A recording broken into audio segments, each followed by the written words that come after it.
Hi, and thank you for showing interest in my poster. Midlife obesity is linked to mild cognitive impairment, dementia, and Alzheimer's risk in late life. Obesity is primarily measured by BMI, which does not reflect body fat distribution. Regional abdominal adiposity has been related to the metabolic syndrome and to inflammation, both consistently linked to cognitive impairment and neuropathology of AD.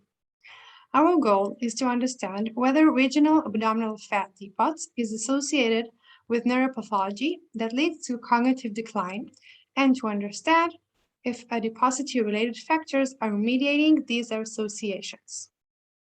To examine our hypothesis, we have used the Israeli Registry for Alzheimer's Prevention, which was established 10 years ago and includes over 400 middle-aged participants that undergo a broad medical and cognitive assessments every 3 years.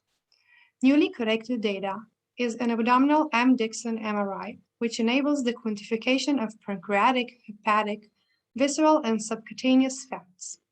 In addition, a panel of obesity-related secreted factors measured in the serum was added. Participants also undergo a volumetric brain MRI for brain regions that are implicated in cognition and adiposity, such as the amygdala, hippocampus, and the inferior frontal gyrus, and a full cognitive assessment by an experienced psychologist. 92 participants have already been scanned for regional adiposity and cognitive assessments. 70 of them were scanned for volumetric brain MRI, and 26 serum samples were analyzed for adiposity-related secreted factors. Table 1 describes the associations between cognitive domains and the newly measured data. Executive memory is negatively associated with pancreatic, hepatic, and visceral fat, while other cognitive domains or global cognition, which reflects all domains combined, did not. Executive memory was also negatively correlated with PYY, which is secreted from the pancreas, PI1, which is secreted from the liver, and TNF-alpha, which is secreted from peripheral adipose tissue. Visceral adipose tissue volume is negatively correlated with several cognitive domains and global cognition. In Table 2, the correlations between the newly adiposity data and brain regions volumes are detailed. Pancreatic fat percentage is negatively correlated with parahippocampal and inferior frontal gyrus volumes, while hepatic fat percentage is negatively correlated with hippocampal volume. A high visceral to total abdominal adipose ratio is negatively correlated with amygdalar and hippocampal volume.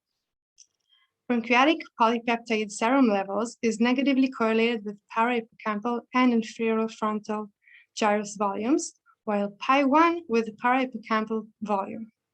A positive correlations were found between phytoin level, which is secreted from the liver, and parahippocampal and inferior frontal gyrus volumes. Leptin levels, which is secreted from peripheral fats, is negatively correlated with amygdala and hippocampal volume. To conclude, greater regional abdominal adiposity and related secreted factors are associated with lower cognitive functioning and lower amygdala, hippocampal, and inferior frontal gyrus volumes already in midlife, regardless of global body adiposity measured by BMI. These results support our overall hypothesis that fat depots in specific tissues and organs are differently associated with AD-related brain pathology and with cognition, advancing the field to new potential mechanistic pathways underlying the adipose tissue-brain link. These data may lead to the development of age-specific interventions targeting specific adipose depots, which are expected to prevent or delay neuropathology, cognitive decline, and ultimately AD. We are grateful to the generosity of Dr. Mariana Nassim and the Leroy Schachter Foundation.